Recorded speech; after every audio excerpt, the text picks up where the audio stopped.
Mes chers amis, aujourd'hui, je voudrais vous parler d'un exemple d'humilité et de charité en la personne de saint Camille de Lélis, qui parvint à cette charité débordante au point d'accomplir à l'extrême cette parole du Saint Évangile de notre Seigneur Jésus-Christ. Il n'y a pas de plus grande preuve d'amour que de donner sa vie pour ses frères.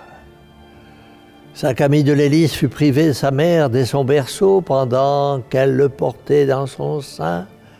Elle rêva qu'elle mettait au monde un fils qui avait une croix sur la poitrine. Il marchait et à sa suite venaient de nombreux enfants revêtus du même signe de la croix. Il eut une enfance peu vertueuse, s'engagea dans l'armée à l'âge de 17 ans. Sa jeunesse fut même débauchée. Au physique, c'était une sorte de géant de 2 mètres de haut, doué d'un tempérament violent et d'une intelligence modérée. Après la mort de son père, il fut bientôt destitué de tous ses biens à cause de sa passion pour les jeux et mena une vie de bohème durant une dizaine d'années. Des religieux capucins le prirent en pitié, d'autant qu'il avait à la jambe une blessure inguérissable et il servit donc de commissionnaire. Un jour, revenant d'une course à cheval pour le service du monastère, il est pénétré d'un vif rayon de lumière divine et se jette à terre, terrassé par l'amour de Dieu. À l'exemple de saint Paul, il se convertit et s'écrie « Pardon, mon Dieu, 1000 fois pardon. Désormais, je renonce pour jamais au monde. » Transformé par la pénitence, Camille fut admis au nombre des novices capucins et mérita, par l'édification qu'il donna, le nom de frère humble. Dieu permit que le frottement de sa bure rouvrît la plaie de sa jambe, ce qui l'obligea à quitter le couvent. Camille, obligé de renoncer à la vie monastique, s'occupa de soigner et d'édifier les malades dans les hôpitaux. C'est en voyant la négligence des employés salariés des hôpitaux que sa vocation définitive de fondateur d'un ordre d'infirmiers se révéla en lui. Nous porterons, se dit-il, la croix sur la poitrine. Sa vue nous soutiendra et nous récompensera.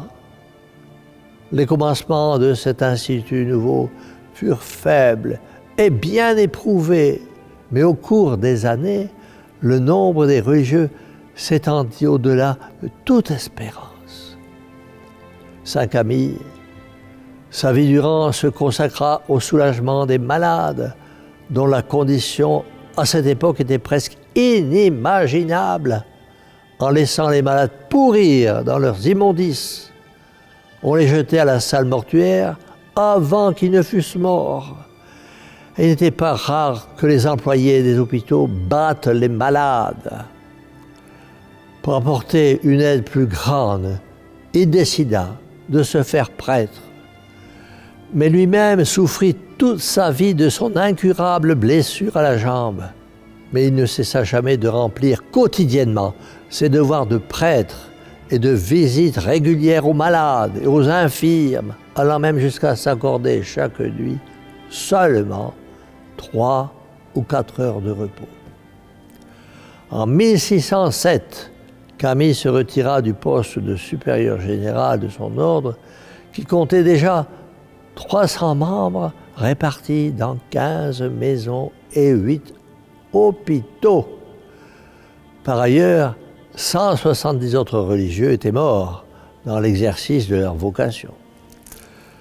Pendant une peste affreuse, le saint fit des prodiges de charité.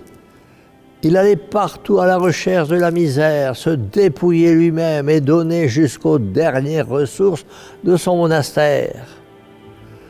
Plein de vertus, épuisé de travaux, Camille mourut à Rome, les bras en croix, la prière sur les lèvres.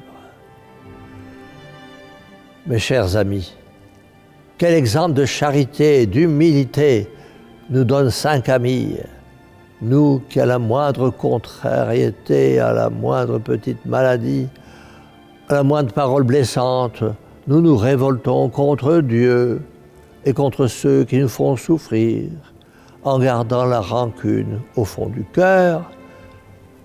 Ah mes chers amis, demandons sincèrement, non pas du bout des lèvres, mais du fond du cœur contrit, cette charité et cette humilité, ces deux battants de la porte du ciel qui s'ouvriront pour nous si nous savons l'exemple de Saint Camille vivre dans le renoncement à nos petites personnes pour ne vivre que dans l'amour de Dieu et l'amour du prochain, même si celui-ci est repoussant à cause de la maladie, de l'infirmité et de son caractère. C'est pourquoi nous implorons de Marie, santé des malades, qu'elle nous vienne en aide et qu'elle vienne en aide à tous nos malades et qu'elle leur apporte le réconfort. Et si c'est la volonté de Dieu, la guérison. C'est pourquoi nous lui disons, Mère au cœur douloureux et immaculé, sauvez-nous. Et que la bénédiction du Dieu Tout-Puissant, Père, Fils et Saint-Esprit, descende sur vous tous et y demeure à jamais. Ainsi soit-il.